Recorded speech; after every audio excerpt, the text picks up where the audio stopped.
What's up, everybody? It's your boy Maul here from Sandbox Sports Podcast, here to let you guys know that we have a new episode dropping soon. We're covering the NFL draft, who might have had the best NFL offseason, and much more. But before that, here's what we got going on our Twitch. It is about that time, Sandbox fans. We are live on Twitch, and we are streaming games for you, whether it's Madden, 2K. You know we're here for the sports, and we know we're here for the competition. Check us out on Twitch at Big and Bigger Scan, or link in the description below. Again, that's Big and Bigger Scan, or link in the description below. Follow us so you get the notifications for when we are going, because it is here. What's going on, Sandbox fans? We are back, and I gotta let y'all know, please pardon us for the short hiatus. Your boy has been studying for my engineering license. But we are still studying. We are still locking in for that time. But given this offseason, we had to take a second and drop an F. We had to drop an F because I gotta ask my man Maul, my man Biggest Scan. I know the answer, but I'm gonna ask you what you think. Who has had the best NFL offseason? That's from the minute the league year started. That's from the draft. You can give me top three or your number one team that's had the best NFL offseason. Talk to me. Maybe because I've been so in tune with what this one team has been doing. Talk your talk. It may be biased, but I'm gonna have to say the New York Jets, man. You know, I have to say the New York Jets. When you look at it from, like you said, from start to finish, the Jets came into the offseason with I think 7 million in cap space at start. Yeah. And for what that team's been able to do, you cannot discredit what Joe Douglas has done. Okay. From start to finish, he got Hall of Fame linebacker C.J. Mosley to restructure his contract. He got Quincy Williams, DJ Reed, starting players on this team, on this defense, who was ranked top 3 in the league last year. Which Hall of Fame is C.J. Mosley in? What's that? Which Hall of Fame is C.J. Mosley in? C.J. Mosley is a Hall of Fame linebacker. But that's for a different day, I guess. We'll leave that for a different day. Okay. But C.J. Mosley is definitely a Hall of Fame linebacker. Needless to say, like I said, from start to finish, he's been able to provide what this team needs. When you look at team needs, the Jets needed someone to obviously cater to blocking for Aaron Rodgers. Within the first 4 plays of the season last year, Aaron Rodgers went down with an Achilles injury because Dwayne Brown didn't know what was going on. Dwayne Brown is 52. AARP checks coming in. Right. So when you look at that, you look at what we were able to do. We let a lot of people walk. We let Lincoln Tomlinson walk, who was our starting left guard for the past 2-3 years. Saved a ton of money on our car insurance by switching to Geico. No, but he saved us a ton of money by allowing for his duties to depart. Yeah. We saved a ton of money on releasing our tight end C.J. Uzomah. Good tight end. He made it to the Super Bowl with the Bengals. You know, he came with Super Bowl pedigree, but he couldn't get us to the playoffs. So he had to go. He wasn't catching anything for us. Tyler Conklin is our guy, and we're going to see what Ruckert is going to do. The kid Ruckert from Ohio State. Mm-hmm. But no, let's get into the nitty gritty, right? What we did was we addressed the offensive line. Everybody thought things were going slow the first day of free agency. Carolina Panthers were paying guards $200 million. I don't know if that was the contract value, but it was. But it was a lot. It was a lot of money for them. It was crazy amounts for offensive guards. Mm-hmm. And Joe Douglas took it slow. He went ahead and started with the guard out of Baltimore, John Simpson, who was blocking for Lamar Jackson all year. Lamar Jackson won MVP. And then a few days later, he traded for Morgan Moses, the right tackle, who is familiar with our system because he played for the Jets prior to signing to Baltimore. Mm-hmm. Decent right tackle. But then he went ahead and signed Hall of Fame left tackle Tyron Smith out of Dallas. I get you that. Right. So solidifying the left tackle position and fortifying the right tackle position in a sense. We'll see what happens there. And then we got Elijah Vera Tucker coming back, who's a Swiss Army knife on the offensive line. He plays whatever position. And we got a young guy playing center. So what he did was he revamped the offensive line totally. Then the thing is that Garrett Wilson could have gotten double covered, or schemes were made to stop Garrett Wilson, though he also ended the year with 1,000 yards of receiving. He needed some help. So Joe Douglas went ahead and got, coming off of an ACL tear, Mike Williams. Who's to say Mike Williams arguably wasn't the best receiver in LA when he was playing there? I did forget about the Mike Williams move. That's big. Right. Who's to say he wasn't? He might have been Justin Herbert's favorite target, because he was, when it came to 50-50, he was ending that with an 80-20 kind of ending there, going up top against cornerbacks. I get that. So Mike Williams also addressed the receiver position there. And then we lose Bryce Huff to the Eagles. We lose our O-line, some of our O-line to the Eagles, Mekhi Becton. It seems like the Eagles just, whatever, Jets, go ahead. Yeah. Stay close to home. And then we go ahead and trade for Hassan Reddick. Hassan Reddick, I think he ended the season last year with 12 plus sacks. He's like that. Jersey kid, bring him home. You know what I'm saying? So, excuse me. But yeah, I felt like it was a fantastic free agency / trade period for us. And then the draft came about. And when the draft came about, we always knew that we needed some sort of swing tackle. We needed somebody to give us the strength when Tyron Smith goes out for how many other games he goes out, or Morgan Moses misses how many other games. And we kind of waited a little bit to see how the draft panned out. To my knowledge, I felt like they were going to go receiver. I felt like they wanted the Roma Dunze or the Malik Neighbors to drop. Didn't pan out that way. And I felt like they put fear in Minnesota, saying that Denver's calling us, with Denver having no picks at all. Right. And them believing it too. Right. Knowing we wouldn't go J.J. McCarthy, Minnesota still traded up one slot to give us, I believe, a 4th and 5th round pick to move up that one slot. And we ended up getting the second best tackle in the whole draft. Yeah. Olu Fashanu. Is he more of a left tackle? Yes. Does he have the time to develop into just being a swing tackle in the interim? Yes, because he's not going to start right away. So boom, we got Olu Fashanu. We got Mike Williams in free agency, but we needed some sort of Swiss Army knife kind of slot receiver who puts his nose to the ground. And we got Malachi Corley. Mid-major school, but Malachi Corley is known as the Yak King. Yeah. I think he ended his college career averaging more yards after catch than anybody.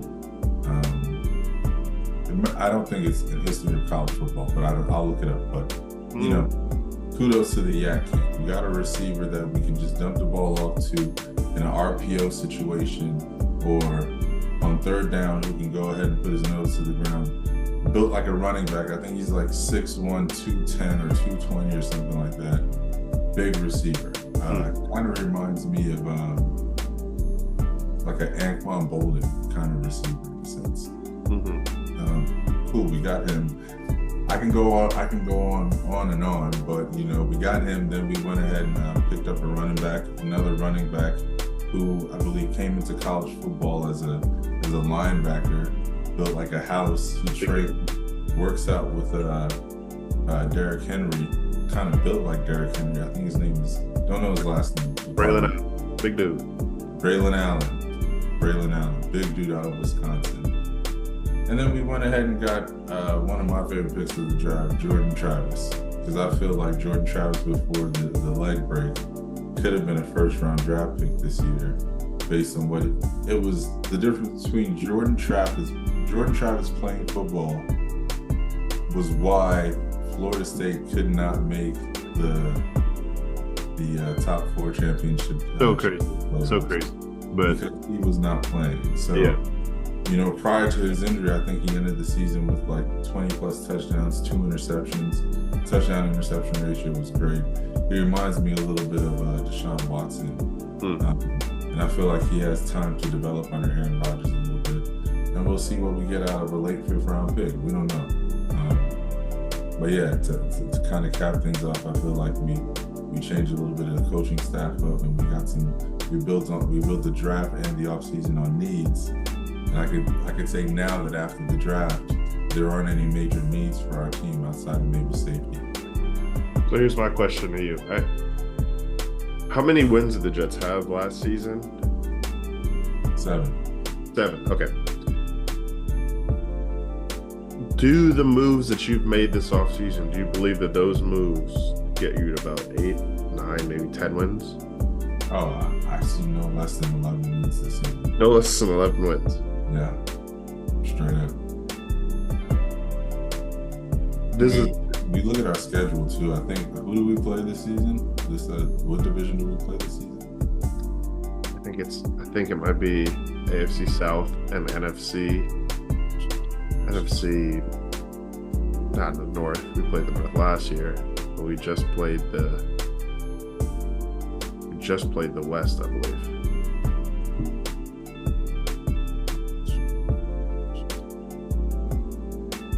We're looking at our schedule, like there's no team that's just like, oh my gosh, I'm completely afraid of. Let me just make sure I can give you the exact teams.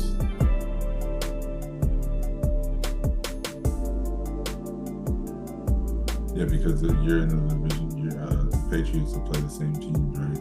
Yeah.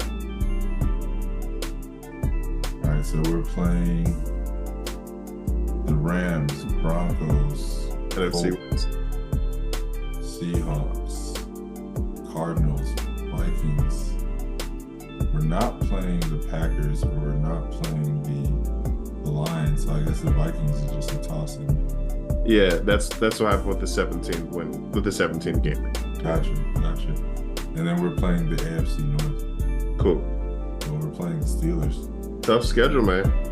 Yeah. I mean, we look at the divisional games. Divisional games, I feel like, are a toss-up now in this division. Anybody can win the division, really. The Texans is going to be a tough one. Colts defense is really good. Yeah. Broncos, I'm not worried about the Broncos at all. Yeah. The Rams, I'm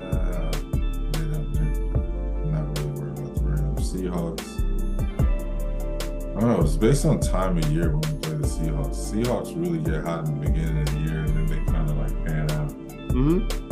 But new coaching team, new coaching regime in there, so maybe things change. Not too worried about the Titans. Titans have a young defense. A young offense. We'll see what happens. San Fran will be a fun one. And Arizona, I'm not too worried about. Arizona had a really good draft. They did.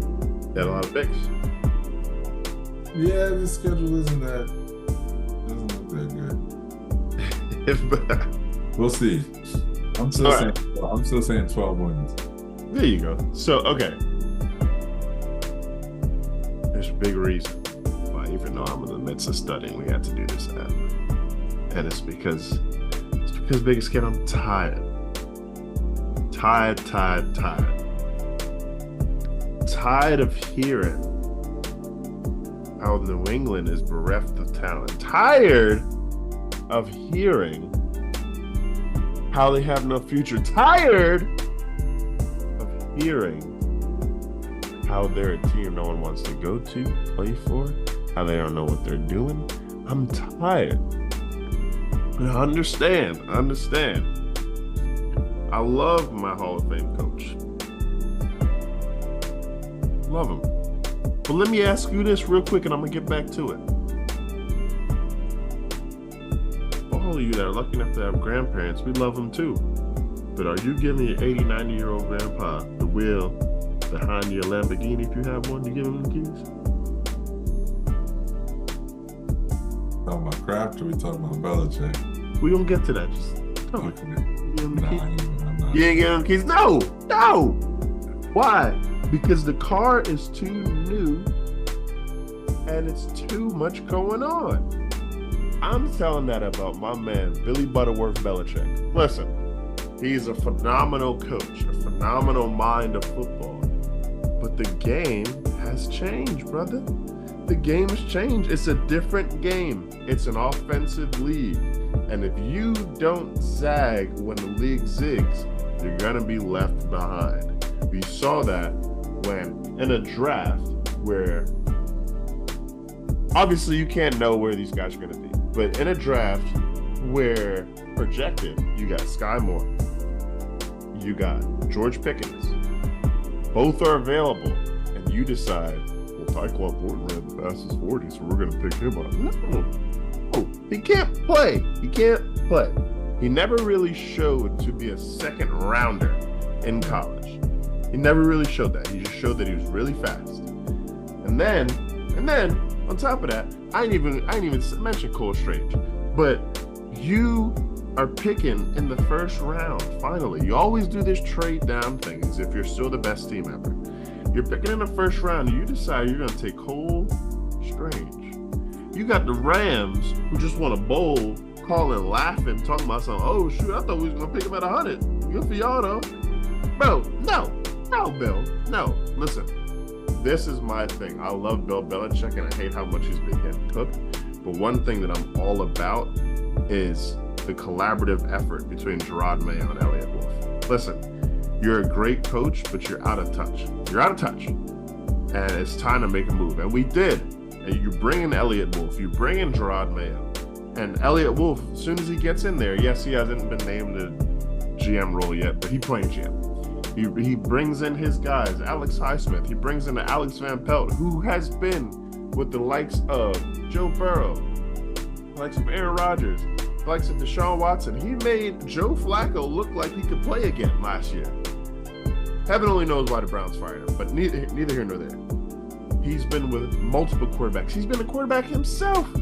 You bring in those guys. You keep DeMarcus Covington. And my favorite part of this whole offseason, you recognize your roster and you make moves based on it. You recognize we got Kyle Duggar, Christian Barmore, and Josh Uche, who all have been different makers in this team. They've all been different makers and high different makers. And you make it a priority to bring those guys back. You give Christian Barmore every cent that he deserves. You give Kyle Duggar every cent that he deserves. You talk Josh Uche into coming back because he just wants to be with you. That's my coach right there. That's my coach Gerard right there. Then here comes the draft. And this is my favorite part. I'll just let y'all know, Sandbox fans, this is my Cam Newton jersey. And I'm only rocking it for now because the Drake May jersey ain't come in yet. It's on the way. It's pre-ordered, but we got to make sure he's number 10 because I don't want to get a number 10 Drake May jersey. He's number 4. So. You think he's going to be 55 in the offseason like Belichick used to do? That's an even better part. Drake May goes to his locker, and what does he see? A number 10 jersey. We got to stop the nonsense, Bill. We got to stop the nonsense. Gerard's like, nah, bro, you're number 10. Like, come on. And here's what's best. What'd you say looking at?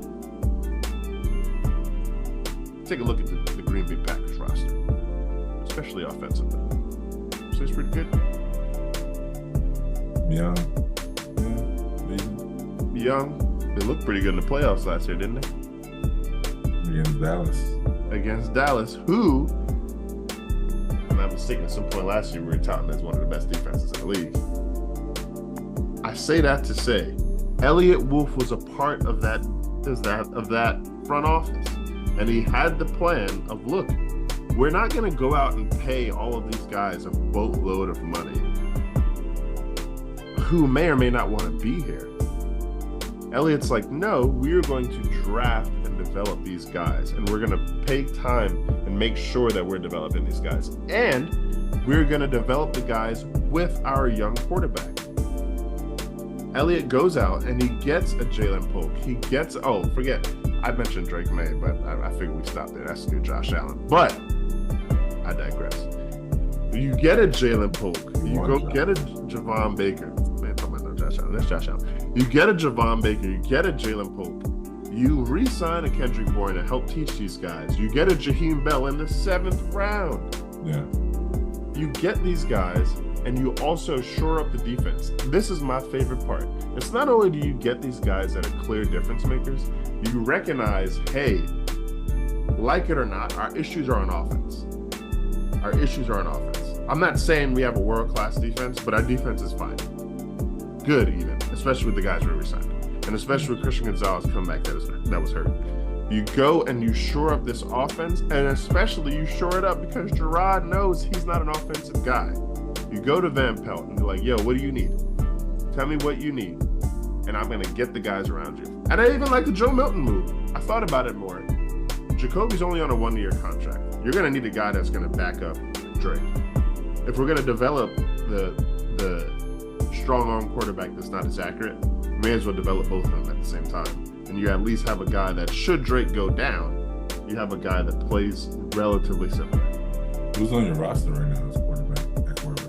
We got a lot of them. I ain't gonna lie to you. We got Bailey Zappi, we got Jacoby Brissett, Nathan Rourke, Joe, and Drake. It's gonna be 3 of them. Yeah. Sorry, Zap. It's been fun.